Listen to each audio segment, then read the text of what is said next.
নমস্কার। Assam prime network থেকে আমি ইন্দ্রাণী আপনাদের স্বাগত জানাচ্ছি। আসামের পাথারকান্দির বাঘনজিপিতে সরকারি গৃহ বন্টনে আর্থিক লেনদেনের অভিযোগ, সোচ্চার ভিডিও সহ মণ্ডল সভানেত্রী। আসামের পাথারকান্দি সমষ্টির লোয়ার পোয়া ব্লকের বাঘনজিপিতে প্রধানমন্ত্রী আবাস যোজনার গৃহ পাইয়ে দিতে বিভিন্ন হিতাধিকারীর কাছ থেকে উৎকোচ গ্রহণের অভিযোগ উঠল সংশ্লিষ্ট জিপির জিআরএস এর বিরুদ্ধে। এ কাণ্ডে সম্প্রতি এক অডিও রেকর্ড ভাইরাল হয় সামাজিক মাধ্যমে। এতে টনক নড়ে ব্লক কর্তৃপক্ষের। পরে বিষয়টি নিয়ে সোচ্চার হন লোয়ার পোয়া খণ্ড উন্নয়ন আধিকারিক যুগান্তর কৌর সহ লোয়ার পোয়া ব্লক মণ্ডল বিজেপি সভানেত্রী শম্পারানী চৌধুরী। বিষয়টি নিয়ে সোমবার ভিডিও সহ মণ্ডল সভানেত্রী ও অন্যরা বাঘনজিপি কার্যালয়ে পৌঁছে এ মর্মে লাঞ্ছিত আবাস যোজনার হিতাধিকারীর সঙ্গে এক বৈঠকে মিলিত হন। উক্ত বৈঠকে এলাকার ভুক্তভোগী হিতাধিকারীরা অকপটে জানান যে সমূহকাণ্ডে জিআরএস বাবুর ইশিরায় বিশেষ দালাল চক্র হিতাধিকারীদের কাছ থেকে 5 থেকে 10 হাজার টাকা করে আদায় করছে। এমন কথা শুনে রাগে অগ্নিশর্মা হয়ে ওঠেন নেত্রী শম্পারানী। তিনি বলেন, গরিব লোকেরা সরকারিভাবে নিজেদের ঘর বানাতে কাউকে কোনো টাকা দেওয়ার কথা নয়। এমন লেনদেনে যারা জড়িত তাদের বিরুদ্ধে আইনি ব্যবস্থা নেওয়া হবে। গরিব জনগণ সরকারি টাকায় নিজেদের ঘর বানিয়ে সুন্দর করে বসবাস করবে, এমনটাই চাইছেন দেশের প্রধানমন্ত্রী সহ রাজ্যের মুখ্যমন্ত্রী ও সমষ্টির বিধায়ক মন্ত্রীও। এতে বাগড়া প্রদানকারীদের কিছুতেই রেয়াত করা হবে না। তিনি আরও জানান যে বিজেপি সরকারের আমলে প্রতিটি দুর্নীতির বিরুদ্ধে শূন্য সহনশীলতা গ্রহণ করা হয়েছে। এতে জড়িতদের কুকর্ম প্রমাণিত হলে তাদের শাস্তি পেতেই হবে। সমষ্টির অন্য জিপি থেকে এমন অভিযোগ এলেও কঠোর ব্যবস্থা গ্রহণ করা হবে। এ ব্যাপারে খণ্ড আধিকারিক যুগান্তর কৌর সাংবাদিকদের প্রশ্নের জবাবে বলেন, আজ আমরা বাঘনজিপিতে একটি অস্থায়ী গাঁও সভা করেছি। এতে অভিযুক্তদের বিরুদ্ধে তদন্ত করে আইনি ব্যবস্থা নেওয়া হবে। এদিকে এই চাঞ্চল্যকর অভিযোগ সম্পর্কে স্থানীয় বাসিন্দা আব্দুল শুক্কুর সহ অন্যরা জানান যে প্রাক্তন এপি সদস্যের সঙ্গে আবাস যোজনার সঠিক হিতাধিকারী চয়নে জিআরএস আর্থিক লেনদেনে জড়িত থাকার অভিযোগ সামনে এসেছে। ফলে তাকে তদন্তের আওতায় আনা হলে এতে জড়িত অন্যদের নাম প্রকাশ্যে বেরিয়ে আসবে। ভানুচন্দ্রের রিপোর্ট, আসাম প্রাইম নেটওয়ার্ক।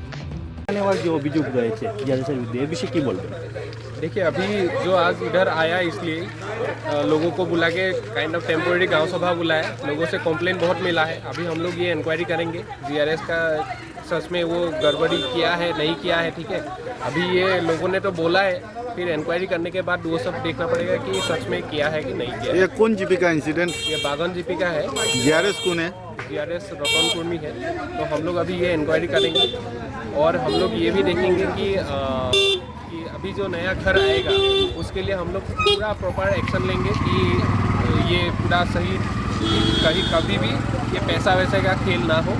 इसके लिए हम लोग पूरा कोशिश करेंगे। और इधर आके मालूम पड़ा कि हम लोग के नाम पे भी बहुत पैसा वगैरह ये सब कलेक्शन हो रहा है। ये हम लोग को मालूम नहीं था, अभी आके ये मालूम हुआ। अच्छा ही हुआ आज ये कंप्लेन आया। तो हम लोग ये कोशिश करेंगे पूरा ये ख़त्म करने के, जो दलाल चक्र लोगों ने बोला है तो ख़त्म करने के लिए हम लोग कोशिश करेंगे। इसके बारे में क्या कहेंगे? वही बोला कि जो नाम, जिसका भी नाम इधर आया हुआ है, सबके ऊपर हम लोग ये इंक्वायरी करेंगे कि सच में ये है या नहीं है। और जो बोला है, जो अमाउंट बोला है, उसके लिए तो ये पूरा मतलब क्रिमिनल ऑफेंस ये हो जाएगा जो बोला है। ठीक है। গ্রামে যে হামানির বাদবনিতে আমরা কাগজ দিলাইছি, খাট আইন যদি রতন টাইম এবং রসিদ টাইম, আমরা তো 3,000 টাকা দিলাইছি, আমরা 5,000 টাকা দিলাইছি। এমন এক অবস্থা আমরা টাইম কোনো মানুষের কাগজও দেয় না। এইভাবে একটা দলাল চক্র আমার বাগন জীবিত আরম্ভ হয়েছে। গেলাম দুবাগ 6 ঘন্টা একদিন আমি ভাইয়া আটিছি প্রত্যেকটা করে করে। এইভাবে জেনুইন কিছু মানুষ আছে যেটা কোনোদিনও এখনো তারা বলাবার্তা দিয়া কোয়া এই গড়গুলার ফটো আমরা, কিন্তু ও সারা থেকে আমরা 40-50টা মানুষের কাগজ পাইছি আর 100 মানুষের কাগজ আমরা দেয় না। ওই আমরা দিলাইছি। এটা জিআরএস মানে জিআরএসর দলালরা, জিআরএস মানে রতনের দলালরা হয়। এটা গড়ের মালিক হইল জিআরএস। এটা এমএলএও নাই, আমরা মন্ত্রীও নাই, বিডিও নাই, কেউ নাই। এইটা গড়ের মালিক হইল জিআরএস। যার কারণে আমরা কাছে এখন কাগজ পর্যন্ত দিলাম। আর আমার 62 বছর বয়স, আমি 8.5 ঘন্টা একদিন একটানা আমি খালি শুধু আটিছি, শুধু এই গরিবে গরিব না আনা পয়সা হয়ে লাগে। এই যে চক্রতাটা আমি মন্ত্রী মহোদয় এবং আমাদের বিজেপি দল ডিস্ট্রিক্ট প্রেসিডেন্ট এবং হেমন্ত বিশ্ব শর্মার কাছে আমার অনুরোধ, আমার বাগন জিপি দলাল আর এই জিআরএস রতন থাকি যেন আমরা বাঁচতে পারি, এই বলিয়া আমার সংক্ষিপ্ত বক্তব্য এখানে শেষ করি।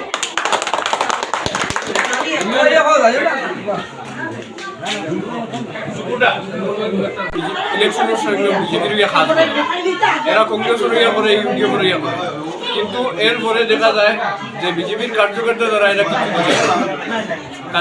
কাজ করে ও দালাল হইলকে বুরান মেম্বার রশিদ, এরপরে হইল হুসেন, এরার কোনো কর্ম নাই, এরা শুধু কাগজ বানি আর মানুষের কাছে পয়সা নেওয়া।